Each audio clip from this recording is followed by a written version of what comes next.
Još tjedan dana je ostalo, peglate ove zadnje stvari koje trebate pripremiti. Koliko je zapravo, Gordana, uistinu društveno velika organizacija?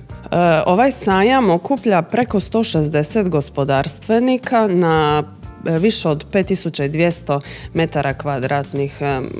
Ovom prilikom želim se zahvaliti svim institucijama koje su prepoznale važnost ove manifestacije kao doprinosa u jačanju gospodarstva u Splitsko-dalmatinskoj županiji, a to su Županija Splitsko-dalmatinska, Turistička zajednica Splitsko-dalmatinske županije, Hrvatska gospodarska komora, Grad Split, Turistička zajednica Grada Splita, Udruženje obrtnika i Ministarstvo zdravlja.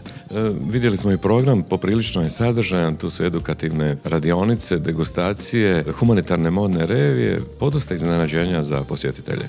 Ove godine, kao i svake do sada, veliki trud smo uložili u programske sadržaje, tako da će se ova 3 dana trajanja sajma, osim već tradicionalnih modnih revija, cvjetnih radionica, hair and make-up show, predstavljanja trendova za nadolazeću sezonu, održati i mnogobrojna stručna predavanja i edukacije za gospodarstvenike i za sve posjetitelje.